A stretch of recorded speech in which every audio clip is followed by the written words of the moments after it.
soft, probably not going to happen, let me know. But so I started, I'm an engineer by training. I have a couple of degrees in electromagnetic theory, pretty quant. I went back to school and got a degree in econometrics, also fairly quant. But over the years, I found out that I sucked as an engineer. I was a great student, but I was not a very good engineer. I didn't think so. Not in the traditional way of sitting on a bench and designing circuits and stuff. I did better as a software developer for a variety of reasons, and I did much, much better as the head of product development because I can link the business side with the engineering side, and that made it a lot better for me. So I had this really great perspective and this great vision. I can see things unfold in the future. So I changed over from being an engineer with Bell Labs, where I started my career. You can look it up in Wikipedia. It doesn't exist anymore, by the way, back in 1969. So it's a long, long way away. And then I moved into a variety of other areas over my career, working for the federal government, of all things, where I thought I had some of the best mentors in my life, believe it or not. Different world than today. And I got involved in some high spook projects, some communication stuff, and then eventually worked my way into RCA and then US Cellular and some cyber companies, and then Maddox. You'll drive a car, right? What kind of cars do you drive? Just yell it out. Prius. Fusion. You have a what? Prius. Her name is Heidi Hybrid. She's amazing. Great. 262,000. I'm not talking about your Chevy Vega, by the way, just to let you know. But do you drive a Lexus or a Jaguar or a BMW? You look like BMW people anyway, right? Or a BMW or a Toyota or a Mercedes. Well, those are or if you drive a GM car, it's OnStar. So I was with a company that did telematics. We did it for the high-end cars, Lexus, Link, BMW, as well as Mercedes and Jaguar. So that's pretty standard now. But when I was doing that, that was pretty unique. So then when I left the corporate world, because I started getting too old, the young people that I was going to in the HR world, when you go interview for a company, they basically said, what would you like to do when you grow up? Seriously. So I said, well, I'm going to be CEO of the company. They said, we can't do that. There's already a CEO. Person's 22 years old interviewing me, and I'm a little bit older than that. So I said, screw this. I don't want to go back to the corporate world. It was too restrictive. So I flipped over into becoming an entrepreneur from being an intrapreneur. So I used the corporate money to develop products and services. And you'll fly airplanes? Ever been in an airplane? Let me change the wording. Do you ever use the intranet on an airplane? Yes? No? Maybe? Okay. I was the one that commercialized it when I was with Boeing, the first one. So that, as I tell it's kind of funny because when I say that to some people to try to give them a perspective on what I have done in my career, because no one knows all the nuances of engineering and communications, my wife is sitting next to me and she says, basically, that's old news. I think it's pretty cool news because when I'm on a plane, it gives me my solace. I can sit there and just enjoy the internet and keep up to speed. So I moved in from the intrapreneurship to entrepreneurship and work with some companies in the entertainment business. I'm involved in a few medical device companies. And I became an angel investor back in 2008, 2009 with TCA. We used to be known as Tech Coast Angels. Notice we are now TCA Venture Group. We're expanding. We've added some networks, and we're adding an accelerator. So that's where we are today. So the point on all this is to try to give you a perspective on what is a perfect pitch. But before I do that, how many of you are entrepreneurs or want to be an entrepreneur? Wow, okay. Who has a company that's ready to pitch? Good. I'm going to pick on you and you. You want to give me your elevator pitch? Sure. You can stand up. Okay. 30-second elevator pitch. Yeah, 30 seconds. Well, welcome everyone. My name is Tina, and my company is Career Genius. Have you ever been lost or confused on what career to choose or where to go with your life? Well, using psychologists, neuroscientists, and our career counselors, we've created an AI app to ask you all the right questions to define success and happiness for you. Welcome to the future. Very good. Okay. I throw this at you, but I'm probably going to knock somebody's teeth out. You want to flip that back? Go ahead. Because I want you to listen to the differences if there are differences. Hello, my name is Mark Pacheco. My company's name is Atama Media. I'm sure many of you read business news every single morning and have noticed that the articles are too long and it takes too long to read it. Well, we use AI to simplify business news, make it much easier for you to read, and save time for you every single morning. Thank you. Now, listening to both of them, put yourself in the shoes of an investor. What would you say to them? What would be the words that you remember, this is a 30-second elevator pitch. What words would you use to say to either one? What would you say to them after listening to that? Shout it out. You have to have a reaction. Would you say, good luck? Would you say, interesting? Would you say, I don't understand it? What else would you say? Oh, come on, you guys are at UCI, you got to know something. Go ahead, you can shout it out, by the way. I'm not very formal. Probably ask more questions about how they're planning on monetizing it or where they're planning to go with it in the long run. Okay, why would you ask that question? Well, I think the elevator Because pitch, you're hitting on something perfect. the elevator pitch is what's supposed to get my interest, and now they have my attention. Like, assuming they got my attention, now I want to learn more about them. So flip it around, and if I'm an entrepreneur, what would I want to hear from an investor? How are you going to make me money? In part. Yeah, that's always critical. I'll explain why in a minute. But the 3 words that you want to hear from an investor. Do you know those 3 words? Because you're basically on target. Tell me more. It's as simple as it is. Anytime you pitch, regardless if it's the first time, the second, the third, fourth, whatever it is, you want the investor to say, tell me more. The elevator pitch provides a context, and it either grabs you or it doesn't. What I'm trying to do with this presentation today is share with you a methodology that I've developed about 4 years ago after listening to so many pitches, and half the time when, especially if you're an engineer, you're all any engineers in here? Okay, perfect. It'll apply to you then, and I can relate to it, by the way. What happens is that you get so enraptured with your product, your business, you kind of lose the fact that many of the investors don't have that same understanding as you do. So we look at ourselves and we say, do you know what he said? Do you know what he said? Do you know what it means? I don't know what it means. You're on this 6th slide. We're trying to figure out the context.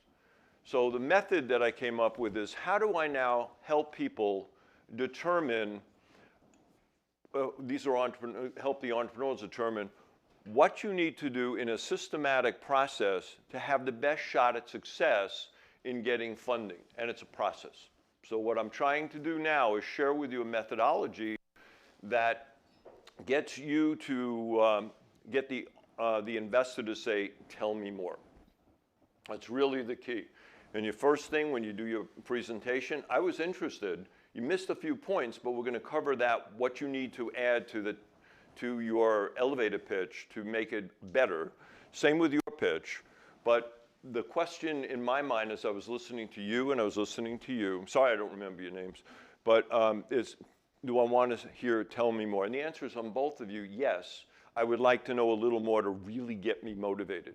Once I get this context set, then the rest of the system falls into place, and we'll go through that. But it's a really interesting, simple system, and I bet you when you see it, you're going to say, boy, this is so simple. We all knew this.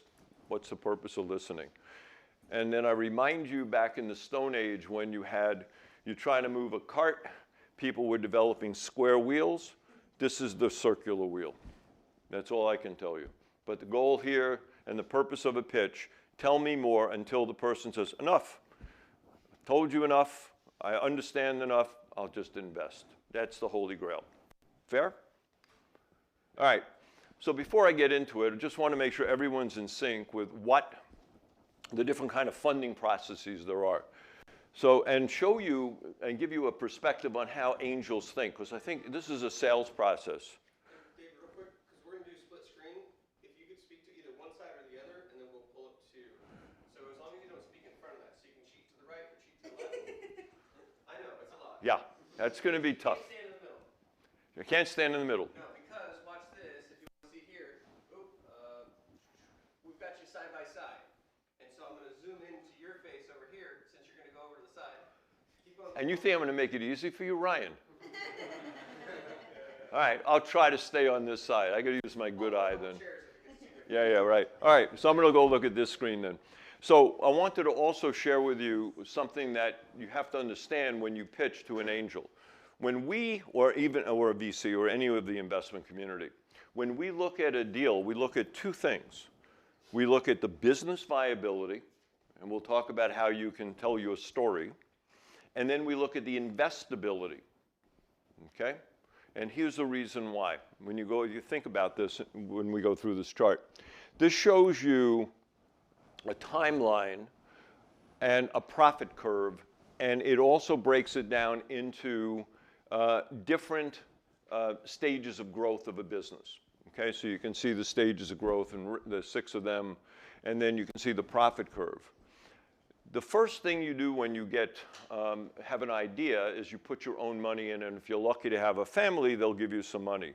If they don't give you money, you'll sign a contract, but you'll get money from your family and friends because they kind of believe in you, and they really don't care what the valuation is. They don't care about anything. They just want to help you be successful. So when you think about yourself, how many of you were self-starters and put some of your own capital in, certainly your own time, and you were able to get some money from your friends and family, right? That's where it works. And if you have a question, just ask a question, interrupt me, it's fine. Do you have a question? No. Okay. Notice what happens. I start off with a clean sheet. I make no money, I'm not spending any money. All of a sudden, I'm losing money. I'm spending things, developing an MVP, I'm developing my initial product, my prototype. I'm not making any money right now, and I'm getting into this thing called the valley of death. Now, I've already invested money as an entrepreneur, my own money. I've now gone through government sources. Sometimes you can get a grant, and you can always look at them, depending on what it is. That's good money, or an SBA, loan or something. But you go friends and family. So I've now gone through my proof of concept and what they call pre-seed stage.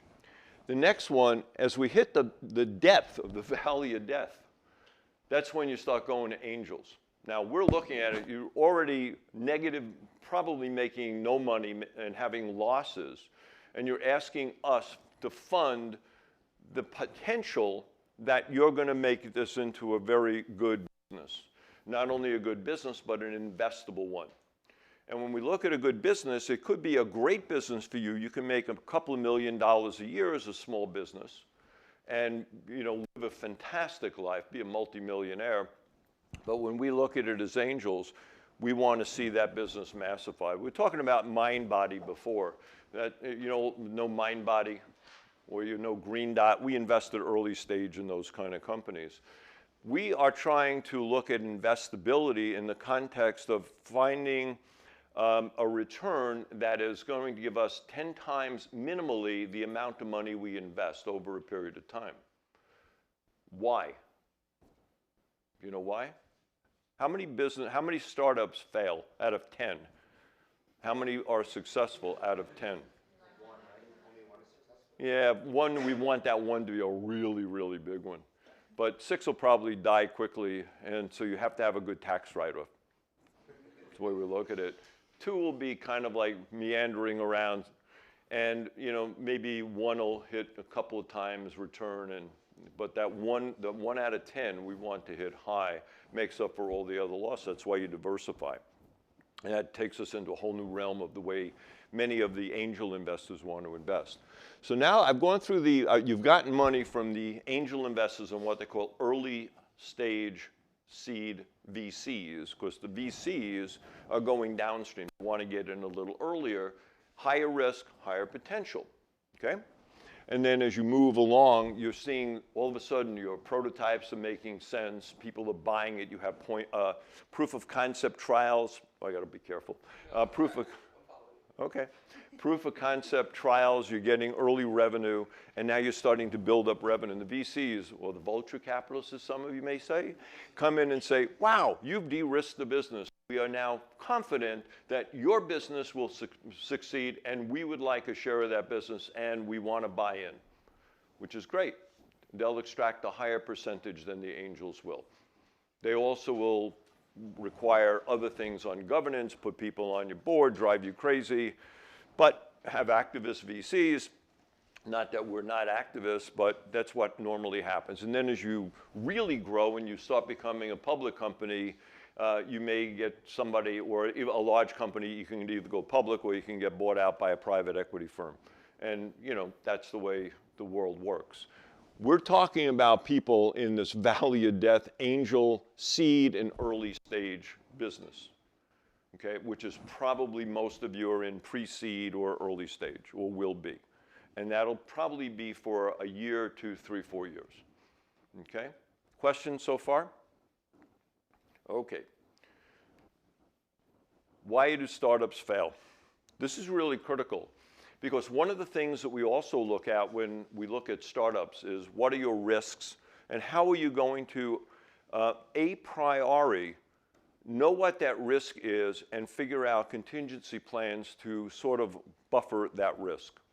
So when we look at the risk, the number one, the product or service doesn't meet the market need. Okay, fundamentally, do the dogs eat the dog food?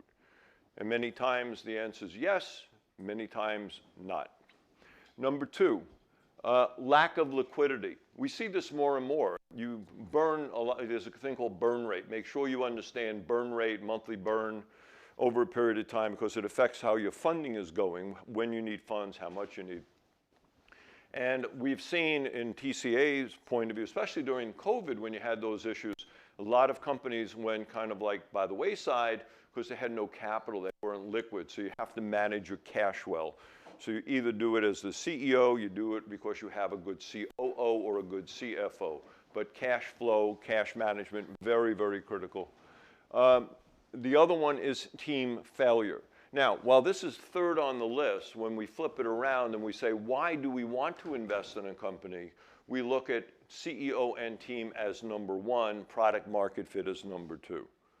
Because we believe the team can manage the way through the vicissitudes of the economic changes and manage through any kind of problems, especially if they come up with a contingency plan. In the corporate world, that's what I did. We always knew there was a problem in doing something. You can't have Pollyanna attitude, nothing is going to go wrong. It's always something that goes bump in the night.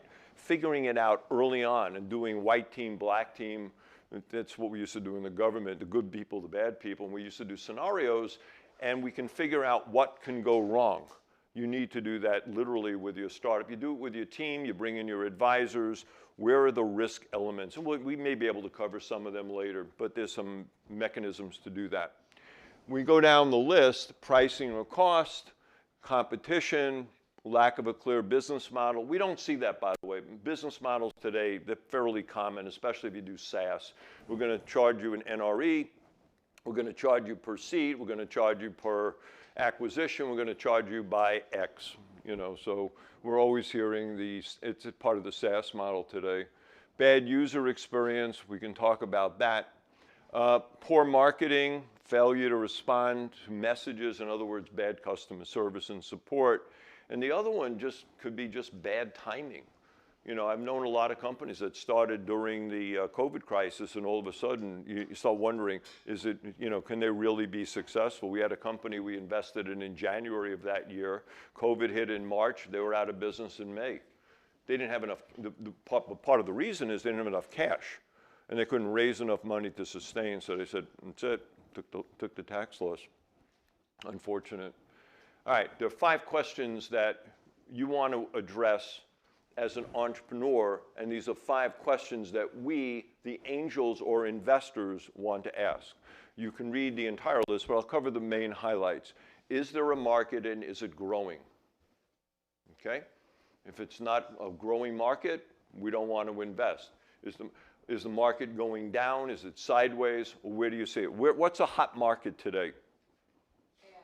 Yeah, I figured that was that was a sort of a softball, right?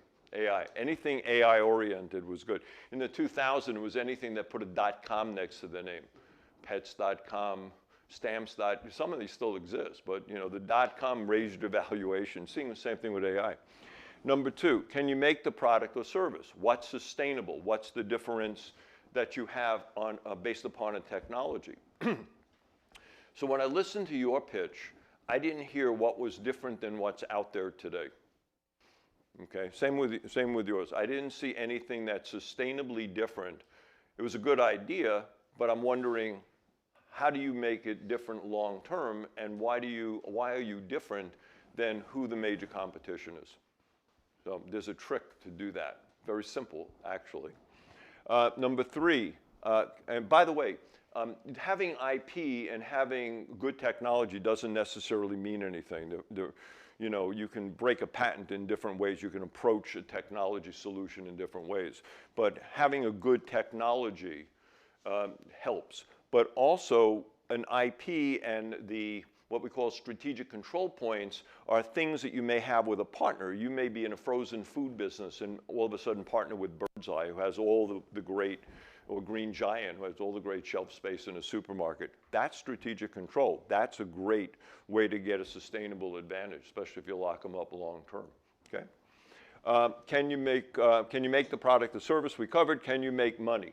This is important for us. We have to make money.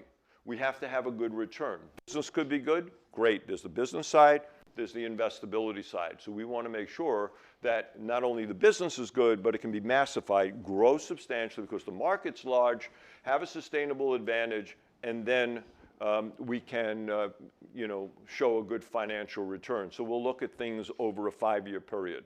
We don't expect you to be exact. We don't expect you to be right. We don't even expect you to be close. Frankly, I'm an engineer. I have my economics degree. I look at a P&L, and my attitude is, I don't care. I can make a spreadsheet live. Done it before. Sure, you have done it before too. It's real easy. You change a few, you know, formulas in a cell. You have a big market. You know, it's like, well, if I could only get $1 for each Chinese person in China, I'd have a lot of money in my business. It doesn't work like that. What really is critical is the underlying business assumptions. That's what most of us look at. Do those assumptions make sense? And how are you going to implement those underlying business assumptions? So that's what I look at when I look at this one bullet called, can you make money? Can you support the product or service? And who is on your operational teams and boards? Who's on your board of directors? Who's on your board of advisors? But just as importantly as how are you going to use them? Because I've seen boards look great. They had some phenomenal people, but they didn't use the people correctly to generate business, generate relationships, and sales. So, and these 5 questions are probably applicable to any of the businesses that you want to be in it in the medical field, medical device, medical technology, pure technology, consumer, whatever. Some may be more important than others in different areas, but fundamentally that's it. So that's the prelude of this. Here's the system. This is this is the wheel, the round wheel. I've thought about this, and I figured there are 4 things that you really need to do when you pitch an investor. Okay? Number 1, the elevator pitch, or what I call context. Okay? Can the elevator pitch stand on its own? Think about your pitch, and the others who listen, think about that pitch in relation to what we're going to talk about. The next one is building relevancy. And I like what you did because you used the mechanism to get me engaged. You made me think. So the word you can use is, have you thought about, or what if, or can you see? People are very visual. So if I say, can you see how this is applicable to your business? Can you see how this new insulin delivery system can make your life easier? Okay? Do you have any relatives that are affected by this ailment? Now, once you see the heads, you know, like I'm watching the heads bob, once you see the heads bob, you know that's who you want to talk to because they'll be your ardent supporter when it comes down to discussion. It's a very easy trick. It's not a trick really, but it's an easy way to make sure you build that relevancy with the audience. It's no different than a sales process, right? You have to build that relevancy. Think about your elevator pitch and think about how you can leverage that to the next stage of building this relevancy. And I'll share with you. The third one is the story. How do you build the story? What's important? Do you want to show? I've listened to so many pitches, and I heard one yesterday. It was about 20 minutes. About 15 minutes was all the details about the product. And we almost ran out of time because you don't have a lot of time to pitch to these groups. We see a lot of these deals. And what happened was that in the last 5 minutes, the person was trying to cover all the business aspects, the growth, the business model, the financials, the exit plan, and it didn't work that way. So you have to know your audience and build that story. And I'll show you a really easy way to do it. It's called a message map. Some of you may have seen it. Any of you in communications? Or no? Okay, it's used in the communications world. I learned this back in the 80s, and I've adopted it into this. It works out really well. And then finally, the fourth thing is a summary. Remind the investor, because after they've listened to this, some of them still may be confused. You know, most of us are older, so I have to say that. And what you need to now do is remind the investor, why is this important? Why is this a good investable business? And why is it a good growth business? Questions so far? This is the framework, and this is really the key to the whole, the whole presentation. If anything you get out of it, 4 points. That's it. Okay? All right, elevator pitch. One objective, tell me more. Okay? Think again back to the 2 pitches you heard, and I'm going to share with you a different pitch and see if it works. If you have a really strong team, let's say you had Elon Musk on the team. I bet you'll start with, Elon Musk and I started this business, right? Versus, we'll have this great business. By the way, Elon's going to stop by occasionally. So if you have a really strong team with a very known advisor, use that up front. Team is the most critical thing we'll look at. If you have a strong product, start with the product. And remember, you only have 30, 45 seconds to do this, so you practice a lot and make it natural, okay? It's just like if you talk to your friend or talking to a 4th grade friend, because that's who you want to really talk to, because we don't understand the things that you know. So you have to make it easy for us to really grasp it. That's why this elevator pitch and dumbing it down, so to speak, makes sense. Because when you peel back the onion, as you get into this thing called due diligence, we'll get into the details of all the technology, all the nitty-gritty, all the financials. But you have to get to that point first. Remember, tell me more is the critical aspect. And then you're going to put down other things that are important. If you have strong IP, you're going to focus on that. If you have a strong channel partner, you'll focus on that. If you have early sales, you'll focus on that. So you'll use the things that are important in these elements of that pitch. This is the elevator pitch. So other things you can add, more about the team, more about revenue, more about the deal structure, more about the exit. But you want to make sure, know your audience, develop the context, and then use that context to highlight the most critical aspects of your business. Okay, so far so good? Okay. So this is an elevator pitch. It's kind of a combination of something I heard. And I heard this about 10 years ago, and I never forgot it. When you listen to this pitch, and I'll give it, I'm going to talk about the narrative and the time, and the 2 parts to this. One part says what I do and how I'm going to do it. It also shares why I'm doing it. Gives me some perspective on the character of the CEO. But the other thing that it does is say, it does something called unlike what's out there today. This is what we have today, but we can do something substantially different. So it's 2 sentences or 3 sentences. But the key in this one is, what do you do? Why is it sustainably different? What's the technology if you have it? And then on the other side, why it's unlike what you have. So I'm going to go read this, and I want you to listen to this, and then you can comment on it. And you, both of you, will think about what you did as your elevator pitch and what you need to add to it to frame it in this kind of way. Okay? And then maybe at the end of this presentation, while we go through the rest, you can reframe it and see if you can come up with something. Would that be okay with you guys? Okay. So my name is John, and I have a PhD in microbiology. Okay, it sets credibility. And I've worked for the largest pharma companies. My brother, sister, and mother have all had cancer. I have a goal to help them and others fight this disease, and I won't stop until I'm successful. I developed a diagnostic test based upon a sample of blood that is unique in the market using CAR-T. Cost is less than $10 a unit. Unlike other screenings and tests, you don't need a doctor's prescription, and you can do it in the privacy of your own home. The tests have shown a 98% success rate on detection and can be used as a standalone or in conjunction with other lab tests. I wrote this 10 years ago before the Cologuard came out, which is interesting, but it's like Cologuard, and it's very simple. What do you notice in this kind of an elevator pitch?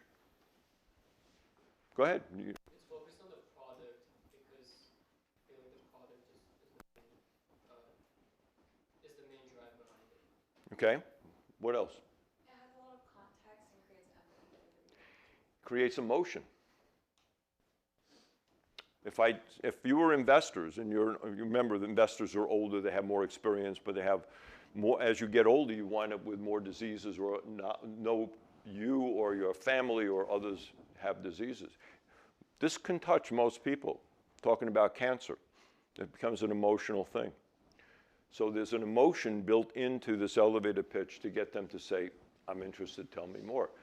That's the first part says credibility, what I do, what's different. The second part says why I'm different than what's out there today. Now you're going to build the rest of the story. This is the holy grail on elevator pitches, and then it takes 30 seconds or so. It takes 30 seconds to say the elevator pitch, but as Mark Twain said when he was writing a letter to somebody, he said, I'm sorry this letter has to be so long, I just did not have the time to make it shorter. You need to take the time to make the elevator pitch really crisp and make it very easy to just roll off your tongue. Spend a lot of time. And when you do it, stand in front of a mirror, because when you do that, you vocalize better. You use your diaphragm. Okay? Relevancy, second component. Now that I have the elevator pitch, I put the context. I have to build the relevancy with the audience. I need to come up with a trigger point. So what you do, and you did a good job when you did your introduction, you want to build the rapport, make it personal, and you use words like imagine you, or imagine your wife. Do you have the following problem? Can you see yourself in this situation? How about if you implemented this in your business? What if you were to do this? Would that make a difference in your life? Would it make it easier, faster, better? Okay? Do your homework before you meet the group or person. Find out the background, find out their interests, find out their investment philosophy, find out their prior investments. Very critical. This is a sales process, sales 101. Okay? But understand your audience. If you're pitching to TCA, then you know we are very broad across the board. We invest in a variety of different technologies and different market spaces. But if you were pitching to life science angels, you kind of have to figure out they're not really interested in certain things. If you're pitching to meta angels, which is part of the TCA Venture Group network, they are not interested in molecules, but they are interested in digital health. Knowing that makes a big difference in the way you present and what you present, and don't waste time to present to people just for the hell of it. Find it's fish where the fish are, okay? So that's important to build this relevancy. And then the story. How do you tell the story? You know, you can meander. You're laughing. You tell good stories? I can. You can? Oh, we may put you to the test. Yeah, that's the way most people react. But start with, if you have a strong team, start with the team. You have Elon Musk. Elon's on my team. Great. If you have strong IP, start with the IP. Address the following elements, but do it in your own style. You don't have to have formulaic one chart after the other. That becomes very stilted. Tell the story in a way that's natural for you. And I'll show you the message map that enables you to do this. You want to cover the elements of the technology. You want to cover the market. Please do not say two things in your story. There is no competition. And if I only get 1% of every Chinese person to give me money, I'll be a billionaire. You know, the law of large numbers does not apply to us in investing. Okay? You want to show how you build it up to get to that P&L not the fact that, you know, you only need a small portion, because most of those people don't get that small portion even. We need to know the underlying logic. Okay, what funding do you need? What funding did you have? How much have you put in by yourself? What kind of grant money? Grant money is important, by the way, because it's non-dilutive. And that means that if it's on the cap table, it doesn't mean that it dilutes the equity owner's share. It's free money. So if you had acquired $5 million in grant money and $1 million in equity, and you're looking for more equity, that grant money is free money to us. It gives you the opportunity to use that money to build your business, but it's not diluting us, and it's not limiting our return on our investment. Dilution is really critical. So when we want to look at your business and look long term, we do not want to, we want to understand the different amounts of funding you need over a period of time. And there are little tricks to do that. Yeah, go ahead. Where do these grants come from, and what's the incentive for whoever's? Government. Government wants, military has grants because they want to find things that will help the military. You find grants, a lot of grants in medicine through National Science Foundation, Health and Human Services, because they want to cure cancer, they want to cure Alzheimer's. You know, the military wants to stop bleeding in the field, in the war theater. You know, so they'll spend money to do this. They want grants in basic technology or material because it'll make a difference in terms of their armaments or the weaponry. Or on the other side, for the social benefit, they want to find things that will help homeless people or help get people off of being addicted. So there are a lot of different grants. You can go under, just Google anything on grants, and you can find all sources of grants. It's big money. The small business development centers in California and around the country have people that can help you write grants. It's called an SBIR grant. And what you need to do is just leverage them, have them, you know, help you write the grants, and you got to then find the grants and write the grants, and that gives you a lot of money. There's some restrictions on what you can do with the money, but still, it's free money, and it's good money. And it usually is for 1 year, sometimes 2, and sometimes you get 1 grant 1 year and you can renew it. So it actually is pretty cool. All right, other question before I go on? Okay.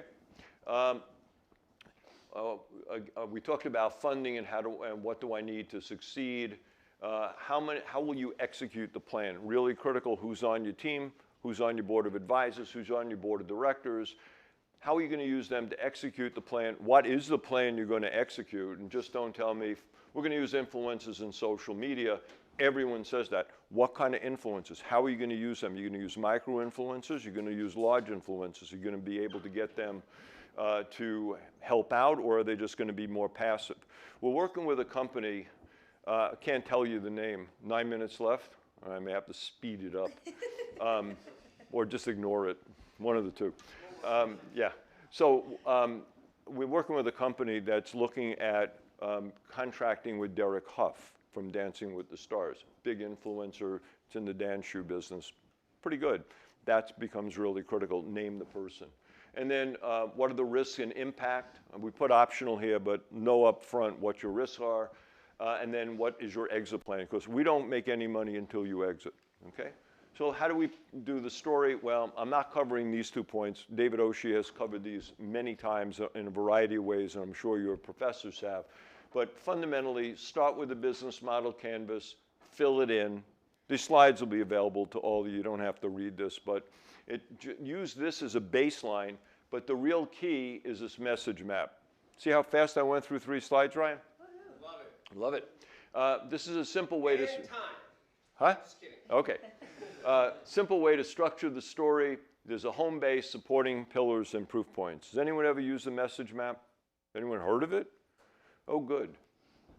It's probably an East Coast, making its way slowly across the country. Message map design is this. Home base, what's the fundamental point? And if you ever get trapped with an angel asking a question, you always go back to your home base. But you may not have understood what I was saying, so let me rephrase again what we actually are doing. You know, it's called reframing.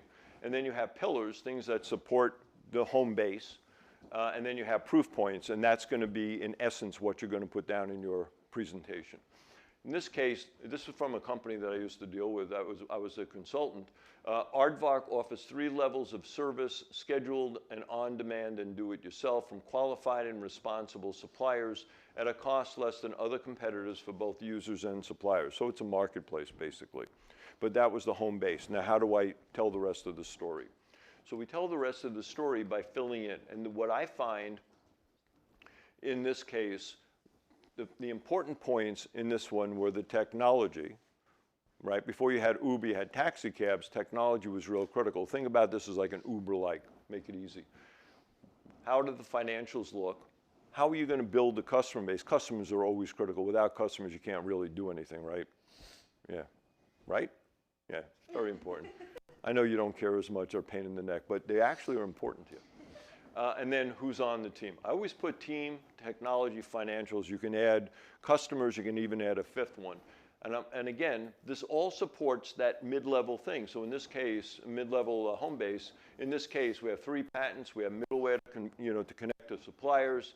We have authentication and accounting to help out, making sure we exchange money. The CEO started a prior billion-dollar company. We have operational execs that have lots of experience. We have advisors that are going to help us gain business. The financials look good. We have EBITDA growth in 5 years. We have $500,000 in prior money, and the valuation is only $3 million, so it's a pretty good deal. And then the market is at $2.5 billion, and it's growing substantially, codifying the fact that it's a large market and growing, and the rest. That's the story that you put into 12 slides. And how you tell that story really depends upon your rhythm and the way you feel comfortable. But all these points have to be actually told. And then in the summary, when we look at things, we use this as a reminder of why it's investable. And I put down percentages. So if I were to distribute 100 points, 100%, these are how we kind of look at things. The team is number 1 at 30 points. The opportunity and the product market fit 40 points together, but the opportunity, is it large enough for us, or is this a good, what we call lifestyle business? We don't want it to be a lifestyle business. Great for you, you can make a lot of money. But what we want is a massified business that will be taken out by what we call, quote, a strategic, that'll pay top dollars for them to buy your company because they need the customer base, the technology, or your expertise. And then we look at competition, the go-to-market plans, and then anything else that you want to include. And in the other part, it's exit. How do you exit? What exits have taken place in your business? How much have people paid relative to the multiple of revenue or EBITDA, because those are the metrics that we use to determine whether or not it's investable from a TCA Venture Group or other angel group perspective. And fundamentally, that's it. See, real simple. All right, so I know we have like 4 minutes left. Okay, good. So do you want to try to redo your elevator pitch or not? Sure, I'll do it. You can try. Okay. We don't have a before and after unless he rewinds the tape. But go ahead, see if you can do it. Great. Well, thank you so much, David. It was a pleasure listening to you. Hi, my name is Tina Rashanian. I founded Career Genius with the help of 4 advisors and 1 investor. Have you ever been lost in picking your major or finding your future career? Well, we've witnessed this problem far too many times between not only high school students, college students, but beyond that. And we're trying to help by forming a team of psychologists, cognitive neuroscientists, and career counselors to form the best questions to find your definition of happiness and success. Unlike current career counselors, teachers, parents, or mentors, which are inaccessible, hard to find, expensive, and time-consuming, Career Genius will eliminate that bias and do what's best for you. So, with 14,000 registered users, we're hoping that you have interest in our company. Thank you. All right. Can you remember how she presented it early? Better or worse? Better. How much better? Big. Yeah. I think you can tighten up the front part, but that's just a matter of just continually refining it. But I liked what you offered. I understand the underlying reason why it would be different and sustainable through the people who you have. So it's really the people who you have on your team will make it different. And then if you can somehow say for your questionnaire, this has been tested with a subgroup or with a large, learning model to have a X% effectiveness relative to, other means, it would be even tighter. But just think about that. But I thought you did a great job. Right? Hello, my name is Mark Pacheco. I'm a CPA candidate and I'm finishing my undergraduate degree in business administration. I founded Atama Media with my co-founder, who is a Berkeley Hackathon first place finisher and a computer science student, and an advisor that has 40 years of experience in fintech. My company is called Atama Media, and what we do is we make news, specifically business news, easier to read. I'm sure many of you here read business news every single morning and have found that it takes a long time and you still have a difficult time understanding what outcomes you should gain from reading that news. Now what we do is we make it much simpler to read by summarizing it instead. We also automatically generate insights on the news using AI capabilities. Thank you. All right, so needs a little more work, but your system reminds me of either 1440 Digest, which you may want to look at.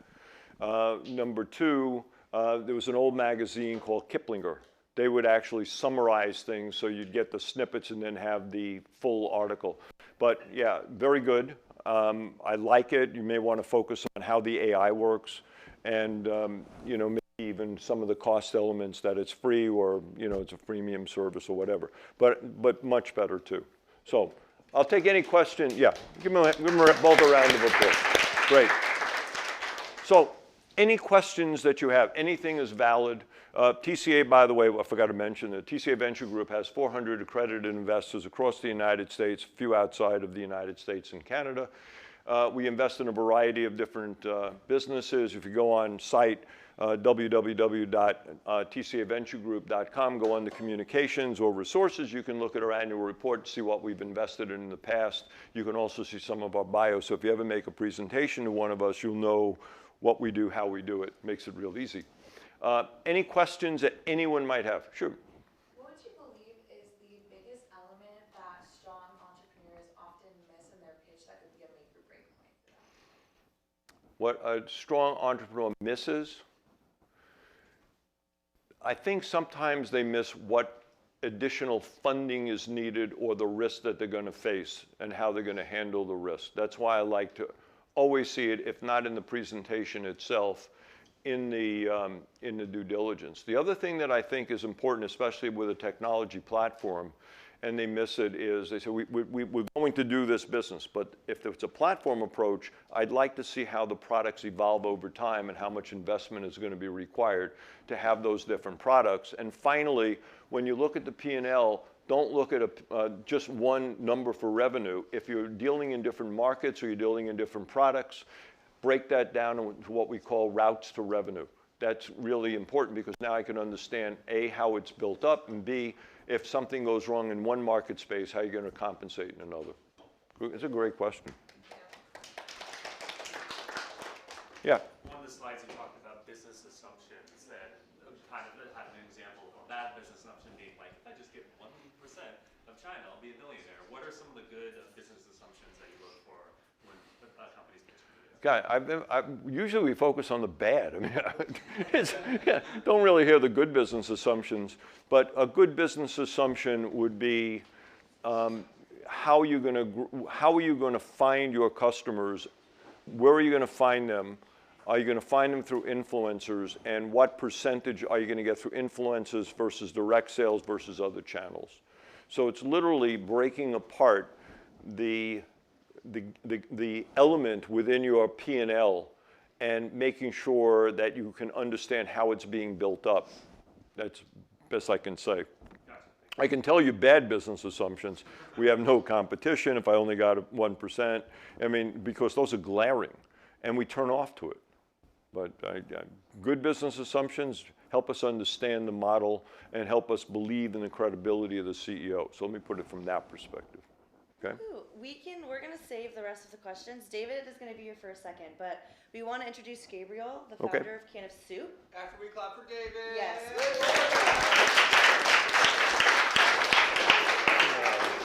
Gabriel will be introducing himself / give his 30-second pitch. No pressure. Would you like to speak as well? We have a mic for you as well. Okay.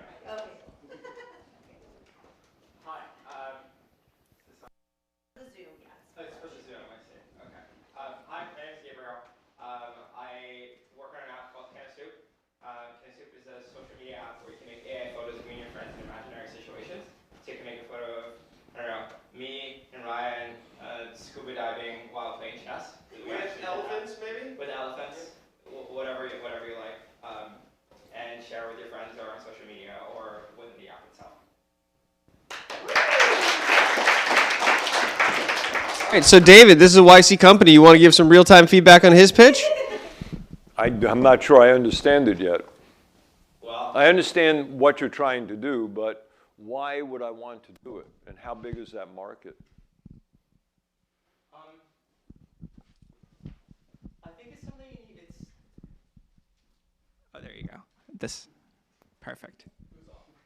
It was hard, it's a good question because before Twitter, it was really hard to explain why a short text format was compelling and fun.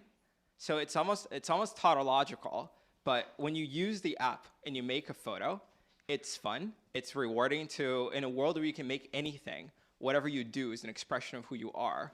And so it's a new mean and a new model to express yourself, which people generally enjoy doing with their friends. All right, quick question. Why did you name it Can of Soup? There's a Chinese social media app called Xiaohongshu, means Little Red Book, which is a communist reference. Yeah, and that's it's Mao's Red Book? basically, and it's a really fun app, and we wanted to have an American response for it, and so we thought about the most consumerist American thing possible, and so we thought of Andy Warhol, and then soup cans and Can of Soup. Yes. Got it. And one other quick question. When you look at Can of Soup, do you have a tagline or a promise? What's the promise you offer to people who use it? Have fun with your friends. That's basically That's it. It's a social media app. So spend time, connect, share. Of course, when I'm listening to it, I'm hearing in my head, express yourself. Yeah. But yeah. Usually people express themselves towards a certain mean, which is rather interesting. Yeah, so at first, when we started the company, we first launched within YC, and so it was a tech community. But we observed that even though tech is mostly guys in YC, most of our top users were women who did a lot of fashion, like put themselves in, like me as a Chanel model and so on, things like that, which we expressed, we call this use case the me but hot, as in like, oh, it's me, but make me extremely attractive. And like, that's the kind of thing, it's fine. And then late last year, as we started going viral in colleges, particularly in fraternities, the use case changed, where most people were using it to troll their friends. So you think about like two football jocks, and like, oh, they're making a photo of themselves like fighting, or a photo of themselves like, I don't know. So would it be self-contained within your app, or do you have a feed into Twitter and Facebook? We have our own feed. We have a chat within the app as well. Cool. Oh yeah. You want to hook up your... Yeah, let's do it. Let's look at your profile, because everybody knows you're here. Oh, me? Yeah. And Yeah. this could be a perfect segue, Gabriel. So Maybe you can plug that also in talk there? about how Oh, you the prompted it, USB-C. so you guys can Yeah. we're gonna give away a prize. What that? Yeah, there you go. And then... There's only one person that submitted. Try there. Let's see if this will work. I mean, Be cool if it will. In an ideal world, it should populate. Let's see. And if that doesn't, then I have a secondary option, which is... I can try to air. No, actually try this one. Okay, that might be better. And then I'm going to do this on, I think it's HDMI 2. So give it a second, let's see if it pulls out. I like your song. Oh, yeah. Come to Pi Days, it's good pizza. We love it. I have one with pizza. I didn't know it was Pi Day. I would have put my pizza sock on. Versus, yeah, these are my Taco Tuesday socks. Oh, they're tacos. Oh, they are tacos. I thought they were. Woo! We should all connect. And you guys. I had a professor, and by the way, I go by David, not Mr. Just to let you We know. have 4 new users who already scanned their face in this room, Gabriel, and we want them to make pictures for Pi Day later. So Oh, that's awesome. this is your chance to give them advice on how to make the most creative or the funniest photo. You can friend me and Ryan, so you guys can do this too, I guess. Steph has been, she's been can of souping all day. It's a great chance to troll your professors. I really have. Look, everyone, me and Ryan as an alien. So, Let's see. time to do that. Trying on mine because, okay, Oh, there you go. for some reason I'm not sure. We can just hold on to yours. Can Okay. you see, Tiny aliens laughing. Can of soup. This is Ryan as a small leprechaun. Very fun. Let's see. all right, so David, check this out. This is the app in real time here. I'm trying to download it. There you go. Let's see. This is Ryan surfing a wave of spaghetti. I don't see the spaghetti, but that's okay. Let's see. Ryan swimming in a school of underwater elephants. You can kind of see him from a distance here. Quite fun. And how easy is I it think to- this is my favorite one. Is you as Cher, dressed in 19. So show the can of soup or like show that how this was, because don't you? Show them how to create one. Yeah, let's do that. So let's do. I just pressed start. So let's make another a photo of Ryan as Cher, dressed in 1979. Bob Mackie. Let's try to make him as Taylor Swift. That's gonna be fun. Yeah, I can wear that tonight. Let's see. So you just type something, and then you get a photo. And I'm just hijacking your account. I hope that's okay. You're the only person who likes my stuff, so. I do enjoy it, you know. I think this one. Do you guys should we post this one? Let's do it, yeah. So you press next, and then you can say, I'm gonna say, hacked.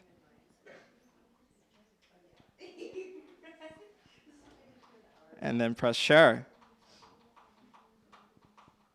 And there it is. And then he shared it, and then people can see it. Oh, cool. Can you go to the tagged? I made some pretty funny ones this morning for the competition later today. Oh yeah, there's a whole bunch if you just scroll through those. They give you your That's Steph and I. There's Steph and I. Yeah, and I made us aliens. That's it right there. You know? That's pretty cool. And these are all created within 10 seconds or so in real time. And Yeah. it's kind of like it does get us creative. I was trying to make us aliens, so this is. There is definitely a creative element to it.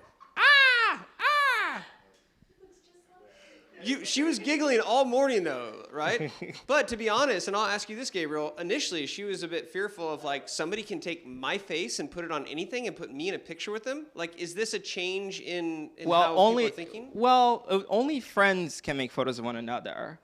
So like if you follow each other, if you're mutuals, then you can make photos together. Funny enough, when we started the company, because it was this YC exclusive thing, we had a global feed where everyone could make photos of one another. And this broke when Patrick Collison got on the app, and a bunch of entrepreneurs started to make photos with Patrick Collison. He's the founder of Stripe, which is like, oh, me and Patrick buying my company or something. And we're like, I'm not sure that Patrick would like this. And as such, we should probably have some permissioning, which we did, which was rather useful as it started to scale. Just a question. So if someone wanted to go like viral on such an app, right? They would want to have a lot of followers and a lot of people that they're following as well. Wouldn't that still put them in this risk? No, because you can also you have a toggle as well. So like public accounts they have like a little more control. Okay. But yeah, one interesting way to go viral on Can of Soup is every day we have a notification called the Soup of the Day. Haha. And it's literally a photo that someone made that's like so creative that we make it with everyone. And so it's like we tag it, you and a random friend of yours, and that goes out, and then the original creator gets attribution for that. Do they get paid? In attention. Do they get paid money? And well, attention is kind of a currency if you really maybe. think about it. Yeah. It's yeah, No, they don't get paid. What's your business model? How do you make money? Yeah. Senator, we run ads. Yeah. It feels like Tumblr to me. Question over here. Are you using Stable Diffusion? We have a custom model. Which apparently is not that good at putting pies in people's faces, which we've detected. I know. I'm so sorry about that. It's okay. This is how we It's, work on it. you know, it's. I think what's interesting. Okay, I'd love to talk to you also about my experience of starting Kenna Soup and going through YC and fundraising. I think that'd be. And I don't know if you guys can shoot questions at me, or I can like just like talk at you. It's your choice. Speak now. Why don't you just or- talk at us a little bit about I'll your just talk experience, at 'cause you. This is Okay. a YC class, and they've been digging into videos, and I think they'd love to know that experience. And Okay, so you guys seen all the videos. Watched all of Startup School. Who's your favorite group partner? Ooh, good question. I should know. Probably Ginger Jared, I'd say. Jared. There you go. Jared's my guy. He's really great. Very kind, but extremely direct when he needs to be, which is fantastic. Yeah. So basically, we got into YC and for the summer batch. So currently, Did you get in on your first try? Yes. Before that, I worked at Substack. I was the first product designer at Substack. So I've been in social media for a while, and we decided to work on Kenna Soup about like a month into YC. So we kind of applied with something. Weren't sure that we wanted to do that. Kind of, it's a very common thing. You enter YC, and then you're like, oh, actually, what I wanted to work on isn't actually what I want to work on, or that doesn't work for some reason or another reason, and you kind of like need to find something to work on. And we decided to basically, after playing with Stable Diffusion, it's like, oh, it'd be super fun to have me and my friends in those photos, and we could maybe make a product that is pop and mass culture instead of something like Midjourney, which is on Discord. And so we thought, oh, Midjourney for normies, that probably is a fun product. So we had the strategy that we would start Kenna Soup on within YC, so within our batch, we would make a first version of the app that was much simpler than this one, but still, yeah. I think we should keep this photo. This one might be. Well, Steph, you pick another one, because you ran through a bunch this morning. What do you think? Yeah, but I don't have this. I don't have the UVC. I have the normal. Wait, what are you trying to do? Just, Show this better picture. am I tagged in it? No, this is me and Angie. Oh, we try that. Try it. Well, let's see. All right, you and I will do that. Gabriel. Okay. Yeah, and so we decided to start the app within the YC community, as in like, oh, we're gonna share it with our classmates in YC and see how that behaves. YC starts with a retreat in Sonoma, where we all go for 3 days, and it's kind of like for social media companies and apps in general, and density is really important. Oh. Angie and Steph as fairies. Oh, that's great. That's a beautiful one. Yeah. She didn't choose to be a fairy with me, but I'm just a crazy alien. Who's gonna?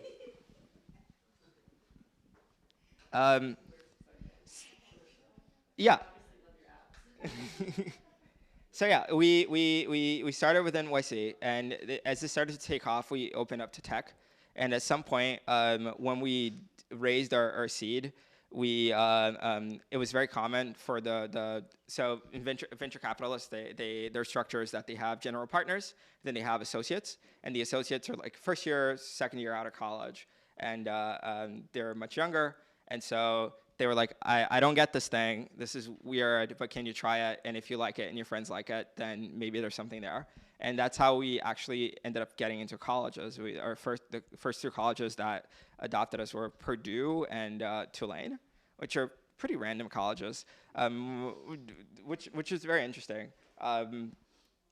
Yeah, and so the growth kind of started through that, as in someone makes a photo like that. They're like, oh, look at this funny photo I made. And then someone asks, how did I make that? Or how did you make that? And then they download the app. It's still invite only. So you need an invite to get in. But we opened invites for Pi Day in the LA area, which is great. So yeah, and so we started in May, so a little less than a year, and it's been a blast so far. Yeah. Applause. You made, yes. And what I also want to do, we have 11 minutes left. I want you to make your best attempt at convincing these students to try it, because we have a photo competition tonight. We only have 2 entries. So maybe you can also talk through the scanning of the face, because I found that might be a barrier if nobody's done that before, because it takes a second. Oh yeah. So maybe we can deal with some questions, but I also am curious, we're not trying to force you, but this is a chance to sort of see new technology and see what's happening. Maybe to step people, like how many people have scanned their face yet? Raise your hand. I'm trying to do it. Oh, yeah. I'm having trouble, but other than that. Well, maybe we can step in, I don't know, but just, I want to give people a chance to try it, to use it. Founder of the app, guys. Will Yes. you ever get a chance to ask someone questions directly before, this is cool. This is like Gabriel Go over there. Zuckerberg right here. Yes. How do you incorporate bodily features in this?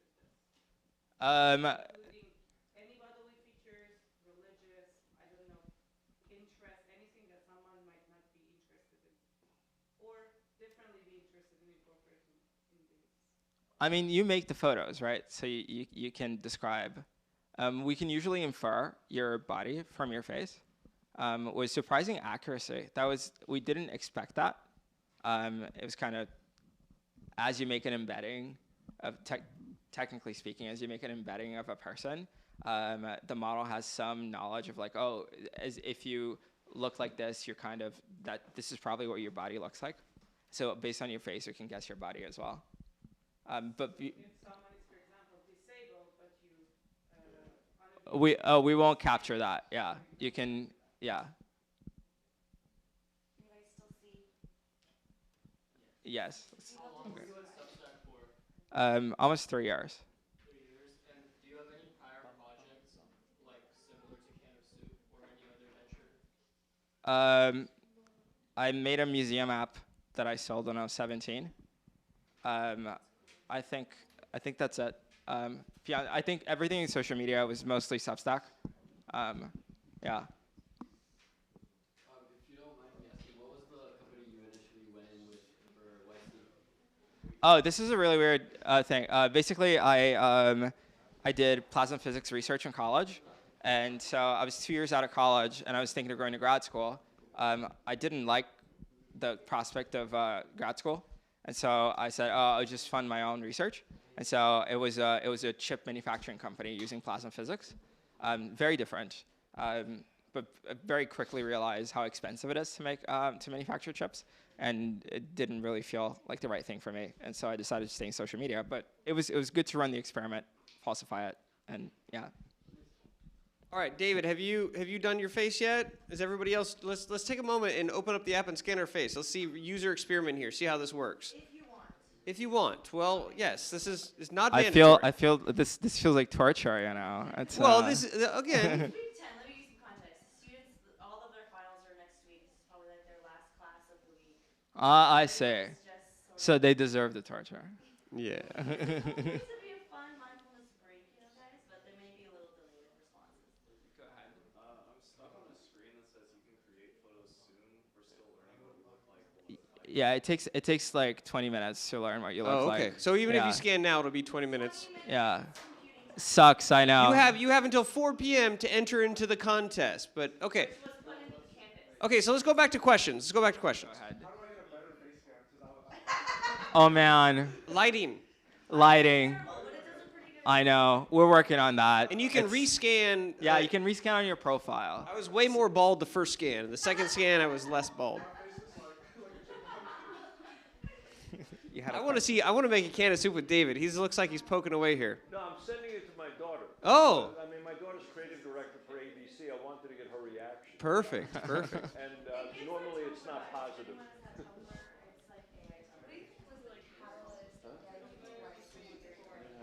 All right, let's simmer down. Let's simmer down. We're gonna finish strong. Tina has a good question. Maybe this will be the final one. Can we just be quiet? Just there's a lot of noise going on. All right. Final question. And restate the question. Yeah, Smart. I don't your think everybody question heard. was, is there what was the catalyst that helped us get into YC with our pitch? I think fundamentally, what you need is clarity and conciseness. Most people are not clear or concise. So if you just show clear, logical thinking, show that you're going after a big market that is a $1 billion plus market, and that you can think about it, that's like better than 99% of people.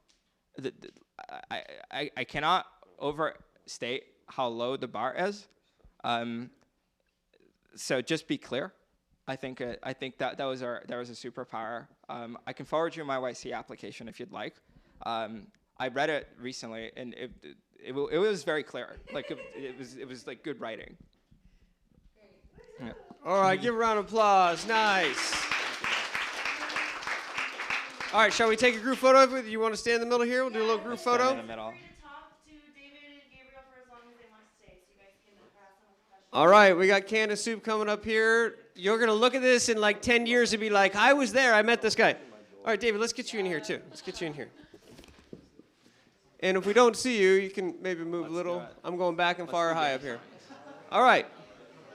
On the count of 3.